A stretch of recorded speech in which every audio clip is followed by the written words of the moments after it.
भवानी है नाम, ए मैया तेरो जग में।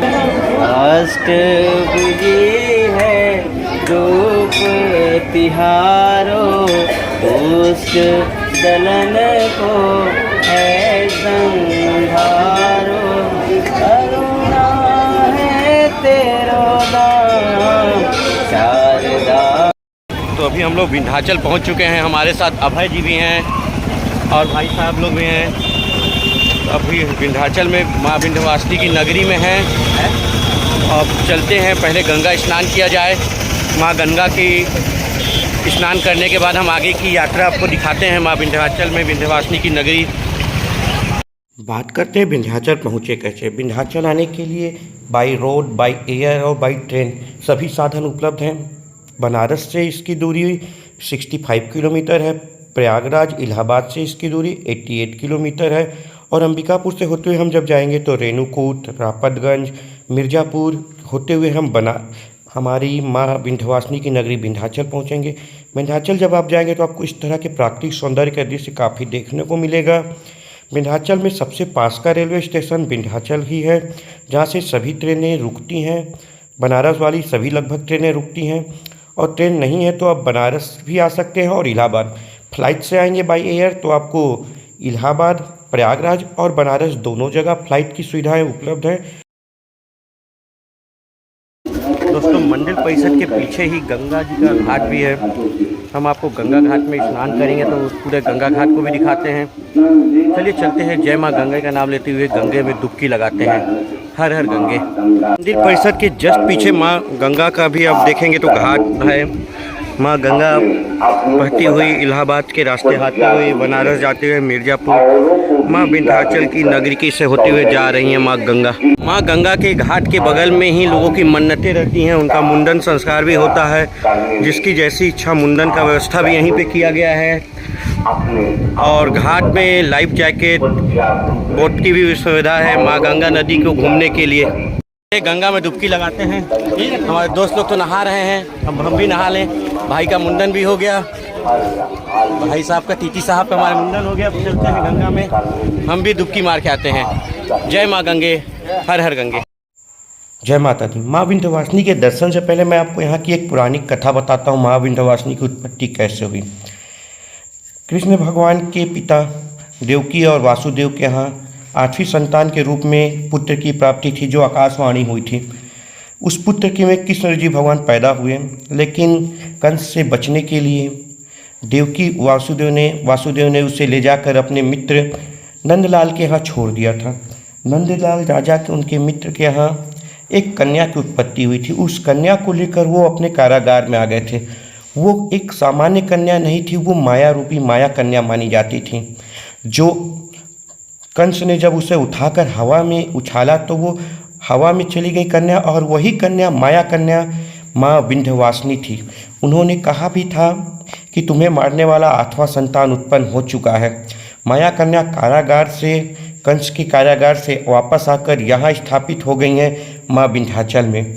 विंध्याचल की यात्रा को पूरी करने में माँ विंध्यवासिनी के साथ साथ माँ गंगा मैया के स्नान, अष्टभुजी माता के दर्शन, काली खोल माता के दर्शन, काली गुफा, साथ ही साथ भैरव कुंड के दर्शन करें।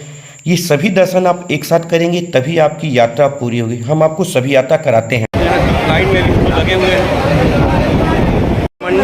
मंदिर परिसर में भीड़ काफ़ी है भक्तों की, और ये भीड़ काफ़ी से मतलब बोला जाए तो नवरात्र में भक्तों की और भीड़ भी रहती है। देख सकते हैं आप किस तरह भीड़ है।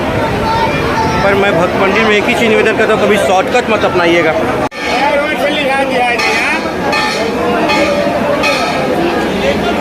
आप इतनी लंबी सफ़र तय करके आए हैं तो कृपया एक ही निवेदन है, 1 घंटा 45 मिनट से 1 घंटा आप लाइन में लगकर माता के आराम से दर्शन कीजिए। मंदिर परिसर में कैमरा अलाउ ना होने के कारण हम मोबाइल को बंद कर देते हैं। आप समान दिनों में 1 घंटे में लाइन में रख के दर्शन कर लीजिए। इतनी लंबी यात्रा करके आए हैं तो शॉर्टकट मत अपनाएं। भीड़ भी है। मंदिर में भोलेनाथ की भी एक मूर्ति आपको मिलेगी देखने को। भगवान भोलेनाथ भी विराजमान हैं। माता के जस्ट सामने शिवलिंग में भोलेनाथ बाबा हमारे तो कोई भी दान आप दान पेटी में ही डालें, मेरा यही अनुरोध है। विंध्याचल में आए हैं तो दोस्तों, विंध्याचल आप आएँ तो आपसे एक अनुरोध है, पंडा से थोड़ा संभल के रहेंगे, क्योंकि आप हर तक दर्शन तो आपको करना ही है, लेकिन लाइन में लग के दर्शन करें। किसी के भड़काव में आके कुछ आप मत करें, कि सभी तरह के लोग आपको केवल भड़काएंगे, और दर्शन आपको केवल लाइन में करना है। माँ विंध्यवासिनी के आधे घंटे में दर्शन हो गया। अब हम चलते हैं माँ अष्टभुजी के दर्शन करने। तो अभी हम लोग पहुँच गए हैं माँ अष्टभुजी के दर्शन करने, अष्टभुजी के दरबार पे। विंध्याचल में माँ विंध्यवासिनी के दर्शन करने के बाद माँ अष्टभुजी का दर्शन करना बहुत ही आवश्यक है। तो अष्टभुजी के दर्शन करने के बाद हम काली खोल में माँ काली खोल के भी दर्शन करेंगे। चलिए हम आपको अष्टभुजी माता के दर्शन कराते हैं। अष्टभुजी माता के दर्शन करने के लिए लिफ्ट की भी सुविधा है, आप देख सकते हैं। और बहुत ही अच्छा गंगा का दिख रहा है घाट, गंगा घाट, और लिफ्ट से भी लोग आते हैं दर्शन करने। और गंगा घाट का किनारा अष्टभुजी माता के दरबार से बहुत ही अच्छा नज़ारा दिख रहा है। काली खोल में जाएंगे तो आपको माता के मंदिर के प्रसाद वसाद सभी देखने को मिल जाएंगे। प्रसाद की दुकानें लगी हुई हैं।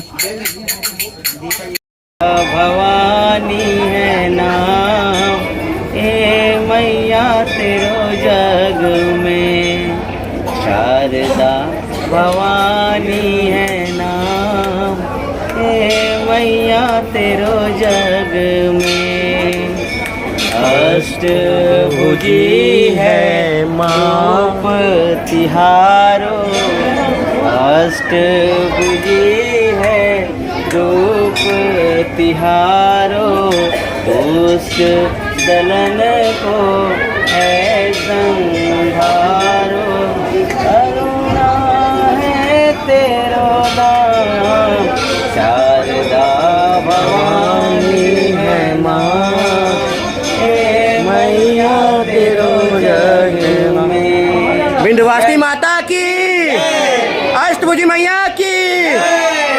लोग माँ अष्टभुजी के दरबार में लाइन में लगे हुए हैं।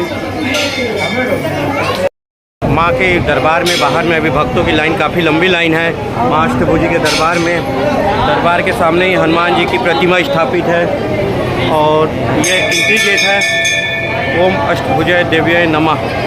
अष्टभुजी के दरबार के सामने ही पंचदेवता की मंदिर भी स्थापित है, जहाँ शिव, हनुमान जी, साथ ही साथ काली के रूप में सभी पंचदेव यहाँ विराजमान हैं।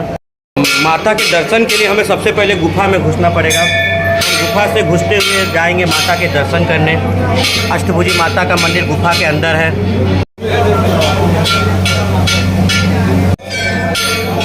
अष्टभुजा माता के मंदिर के जस्ट बगल में आपको भैरवनाथ बाबा का मंदिर मिलेगा, बटुक बाबा भैरवनाथ का। बाबा के दर्शन करना जरूरी है। माता के दर्शन के बाद भैरवनाथ का भैरव कुंड भी यहाँ पे स्थापित है। भैरव कुंड का पानी भी है, ये भैरव कुंड का पानी है। यह है भैरवनाथ के मंदिर के जस्ट बगल में ही, और अष्टभुजी माता के बगल में ही बाबा भैरवनाथ का कुंड है। आप देख सकते हैं कितनी पहाड़ों में है। अष्टभुजी माता के मंदिर में काल भैरव बाबा के मंदिर के जस्ट बगल में श्रीयंत्र मंदिर भी स्थापित है। माँ अष्टभुजी के दर्शन और भैरव कुंड के दर्शन करने के बाद हम पहुंच चुके हैं माँ काली के गुफा, जो काली खोल के रास्ते में, काली खोल से मात्र 250 मीटर पहले पड़ जाता है।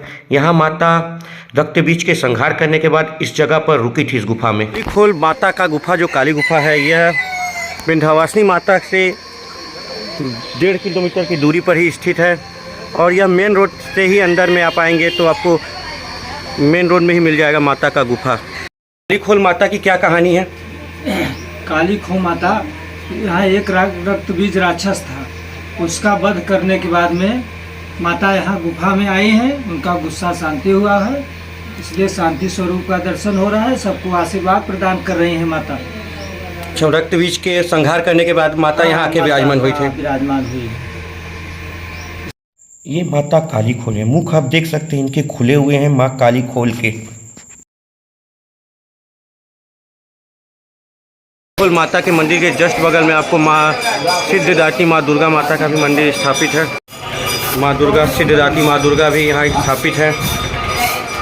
जय माता।